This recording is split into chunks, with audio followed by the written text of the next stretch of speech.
In this lesson, we're going to take a look at using spreadsheets, specifically Google Sheets, to do some one variable statistical analysis.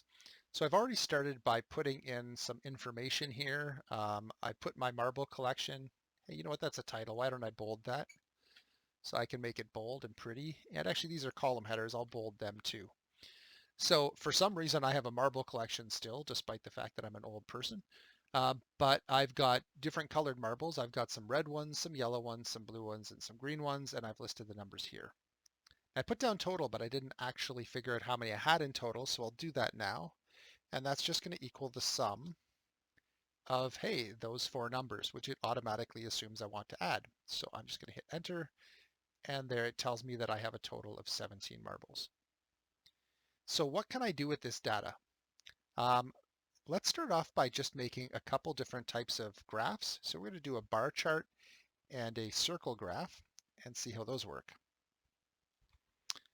Okay, so what I'm going to do is I'm just going to highlight the data. You can often make these just with the numerical values, but sometimes if you highlight the names of the values too, it will also start to name things on the graph, which is kind of nice. So let's just try that and see what happens. I'll highlight the different colors and the numbers, and I will put down insert chart. And oh, it automatically chose a pie graph for me. I'm just going to actually lower the size scale here because we can't see half of what's there. That's better. Okay, I'm going to move this out of the way just a little bit, or try to, so that I can still see my numbers. And this looks awesome. I mean, look at green is even labeled in green, and red is in blue, and yellow's in red, and blue is in yellow. Okay, so it got green right.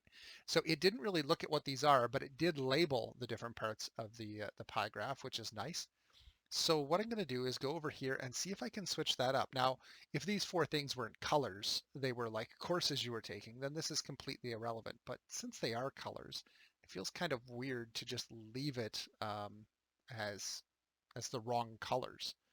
So I'm going to go over here, and if I click on this, it gives me some options. And oh, I can choose which slice of pie I want. So I'm on the red slice right now. Now the red named one, which unfortunately is blue. So I'm just going to change the color to red. And I think that's as close as I'm getting to red. There's some slight different shades of red. This one's labeled yellow, so I'm going to choose it to be actually yellow. Actually, I like this yellow more, I think. Okay. And then I'll go over here to the blue one, and I will change its color to one of the blues. How about that one? Okay, so with a couple little quick formats, I can actually change that to look rather nice. I can probably look around and do different things with it numerically, although I think it's set up pretty much the way I'd want it to be now. It's labeling the four types. It's giving me the percent of each. So it's letting me know that 11.8% of my marbles are green and so on. I think that's a pretty good pie graph. That said, I'm going to erase it now. So highlight and hit delete. And then I'm going to try and do the same thing again, but this time I'm going to make a bar graph. So I'm going to click on Insert, Chart, and much like last time, it's giving me a default of pie graph, but over here I can choose chart type. And I want to point out that it gives some suggested ones, usually based on the type of data or the amount of data or the layout of the data. And it usually does a pretty good job, but if you want, you can always go down here and look for the type that you're searching for. And there's all kinds of weird chart types, but ours actually was right where we wanted it under suggested. Now, the only thing here is that it calls it a column chart. We call it a bar graph. Same difference. It doesn't matter. So it looks very similar to what we had before. You'll notice that I don't have to do too much with the scales, although if I click on that scale, I could change it. Maybe I don't want it to go up by twos. Maybe I want it to go up by ones. Can I change that? I want it to go from 0 to 8. That's good. I think it's automatically doing that already, but just in case. And where is it go up by ones?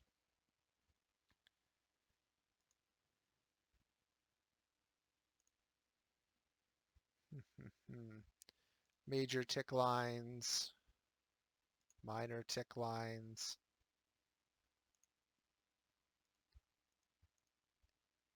And I'm not having a lot of luck here. Oh, here I think we go.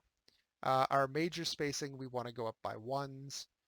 And in this case, I think we'll also do minor. I mean, it doesn't really make sense since we're dealing with discrete data. Our colors are discrete, but so are the numbers of marbles, obviously. So it doesn't make sense to talk about having 2.5 marbles. So I'm going to change my minor count to ones as well. And it doesn't like that for some reason. Okay, so maybe I don't want minor grid lines. Let's take those off. Take off these extra tick marks and so on. And there we go. There we go. So we have now our scale that goes up 0, 1, 2, 3, 4, 5, etc. instead of just counting by twos. Makes it a little bit easier to read. Same issue we had last time. We have 4 bars here. All of them are labeled in blue, all of them are colored blue, despite the fact that they are named differently. I'm just going to click on this one, and you'll notice that when I click on it, I can do things like change the fill color to red and change the fill color to yellow and green, just to make it a little bit prettier and a little bit more representative. The entire point of making a graphical representation of data is that it makes it clear and easy to understand for the viewer. So I think labeling the colors and making things the same color makes a lot of sense. All right, getting rid of graphical representations. And I mean, we only did 2 types here, but if you play around, I'm sure you can find some other types that you could possibly make. I will point out that histograms in most spreadsheets tend to be a little bit of a pain in the butt. So if you're struggling with that, that is completely normal. Okay, there are a whole bunch of different numerical values that we might want to calculate in here. I'm going to just pause the video, type in some of the ones that we might look for in one variable statistics, and then come back to save time. Okay, so here we have a whole bunch of the quantities we might look for. We have our mean, median, mode, max and min, quartiles 1, 2, and 3, interquartile range, standard deviation, and variance. So again, for the formulas for these, usually just take a guess at what it's going to be called and you'll probably find it. So if I start typing in mean, it doesn't give me anything. But remember that mean is just a more fancy word of saying average. And average there is a value for. So the average number of marbles I have is 4.25. And oh, it's auto accepting a whole bunch of things. I don't want any of those. Median, well, the median, I think the middle 2 numbers, there is no middle number in a 4-number data set, but if I was doing this off the top of my head, I would say the middle 2 numbers are 3 and 5, so it should be halfway between them, which is 4. So I'll just start typing in median, and sure enough, it comes up. And for those 4 numbers, yep, it is 4. Now the mode. I don't think there's going to be a mode for those 4 numbers because they're all different, but let's see what happens. Okay, now it starts off with mod. I will point out that mod is something different than mode. Don't select that one. You'll notice there's different types of, or different variations of this, and this is true with many of the commands in here. Let's just start off with the basic mode. And same thing, we'll tell it for those 4 values. And it says not applicable because there is no mode. Now, what happens if I change this, I add a green marble? Okay, so that changed a few things, but now that's also my modal value. There's more of them than there is anything else, so you'll notice the mode changed. Now, what happens if I change my yellow marbles to 5? That's unusual. Why is it telling me that the mode is still 3 when there's 2 modes? Okay, now it's definitely 3. If I change this to 3, it's giving me the first mode. Okay, so it's giving me the lowest possible mode if there's more than one. But let's be realistic. In a really large data set, the odds of having 2 different values with the exact same number of data points is pretty low. So I don't think we're going to worry about it too much. All right, the maximum, as you may expect, is just max of those 4 data points. We get 7, that's true. This is the min of those 4 data points. Oops. Let's try this one more time. the min, open bracket, of those four things, close bracket, is 3. That's also true. I'm actually just going to switch this back to 2. Yep, we go back to no mode and a min of 2. You'll notice I skipped range. I think you can figure that out. We're actually going to do interquartile range. It's pretty much the same way. Now quartiles. Quartiles may not be super obvious. So I'm going to start typing in quartile and oh, it comes up. Now we have exclusive and inclusive, which is what those two stand for. And this is the value nearest to a specific quartile. And this is the value nearest, okay, those look very similar to me. Let's just use regular quartile and see what happens. So the quartile is for this data set. And I'm going to do, the next point it asked me to enter in is the quartile number. So in this case, I want quartile 1. And I'm going to close that bracket. So it's telling me quartile 1 is 2.75. Now, if we look at this and we decided how we would have done it, if we were doing it by hand, we would have done the first two numbers would be in the first half of the data set. We'd divide or add them together and divide by 2, and we'd get 2.5. So let's see if we get 2.5 using one of the other quartile methods. There was quartile.exe.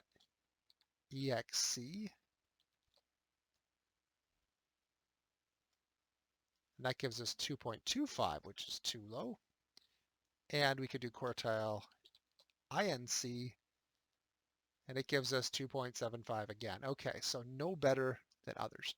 Now, the reason that this is a little bit off is because the way that I showed you to do quartiles is a little bit of a cheater's method. It doesn't take into account that the data tends to be more compact near the middle of a data set. So it's giving us a number a little bit higher because it's basically skewing it upwards. We're not going to worry about that being a little bit different than our hand-done calculation. I just want to explain why it's a little bit different than our hand-done calculation. We're not going to change how we do it by hand. It's way easier and honestly, in 99% of cases, just as effective. But it is a little different. Okay, so what I'd like to do is cut and paste this down to here, but change this to the second quartile. And I'm going to point out that it actually is going to do just something a little bit weird. When I did that, I actually changed my data selection. Instead of these 4 data points, it moved down 1. So now it's doing those 4 data points, and that's not what I want. So I'm going to erase that for a second. And just so I can do this, I'm going to change these to absolute references. So it's always going to go from B4 to B7. Just add in those dollar signs there. You notice it didn't change the value at all. But now when I cut and paste it into these 2 boxes, it's always referring back to there. All I need to do now is change Q2 to a 2 there to give me the second quartile, which should be the same as the median. And yeah, it is. Median's 4, second quartile's 4. And this one, I'm going to change to quartile 3. And I believe the real answer, or the answer we would get if we did it manually, would be 6, but I have a feeling it's going to be more like 5.75 or something like that. 5.5, okay. So again, it's skewing it a little bit off of the way that we would do it by hand because it's assuming that most of the data is actually going to be closer to the middle. Now this is a data set of 4 pieces that we're trying to split into 4 parts. So quartiles kind of work weird. But if we were working with a large data set, you'd see that this number for the quartiles would be pretty much exactly the same as the way that we calculate it by hand. For interquartile range, unfortunately, there is no command for this one directly, but we can actually just do it by saying it is by definition Q3 minus Q1. And so the range between here and here is 2.75. By coincidence that it turns out to be exactly the same as Q1. Here, let me change one of these numbers and see if that makes it a little different. There we go. To go from 2.75 up to 6.25 is 3.5 away. Now the biggie, the one that we tend to use a lot and don't like to calculate by hand, especially if we're dealing with more than just a couple numbers, is standard deviation. So I'm going to start typing in standard deviation real slowly, and you'll notice that it comes up here as, oops, it kind of disappeared on me, stdev. There it is, stdev, standard deviation, but then we have a standard deviation of a sample, standard deviation of an entire population, standard deviation of an entire population, standard deviation, a whole bunch of standard deviations. So I'm going to point out that our standard deviation that we use is actually despite the fact that we use it for everything, the equation that we've been using is actually the one for a population. So I'm going to use STD EVP, standard deviation population, and I think this one does the exact same thing. I think they're just different names. Sometimes this happens where you've got two commands that do the same thing, and it's because different old spreadsheets used different commands, and they're trying to make it user-friendly for people who learned on those, so they can use either command and get the right answer. Either way, we'll do standard deviation of the population, and we'll choose those values and hit enter. And our standard deviation is 3.0822. Now, just to give you an example here, if I actually used the standard deviation for a sample, which is a slightly different equation, it gives a slightly different standard deviation. It's not way off, but it's not the one that we're calculating. And what you'll find is that when this number set gets larger, if we had 20 or 30 numbers, these would be almost identical. Basically the difference between a standard deviation for a population and a sample is that it takes into account that if you have a standard deviation of, say, for instance, like you only have 2 items in your data set, it technically there's not really it's like hard to calculate a standard deviation because, I mean, there's only 2 numbers. So it uses a n minus 1 on the bottom instead of an n. For large numbers, it doesn't make any difference. So anyway, let's get rid of that one. And remember that we are going to use the population one whenever we're calculating standard deviation. Even if it is for a sample, we're going to use the standard deviation for populations. And then variance equals oh, it does do variance. Let's see what happens. Oh, now it has variance of, for instance, population or sample as well. So we'll use the population version. And our set should be those 4. And it's 9.5. Now, just out of curiosity, if we just took our standard deviation and squared it, so we put the exponent 2 up there, we should get the same thing. So I don't really care. If you've already calculated the standard deviation, you can get variance this way or by actually using the variance formula. Okay, that's a pretty quick overview of the different things you can do to analyze one variable statistics using spreadsheets. Hopefully it comes in handy.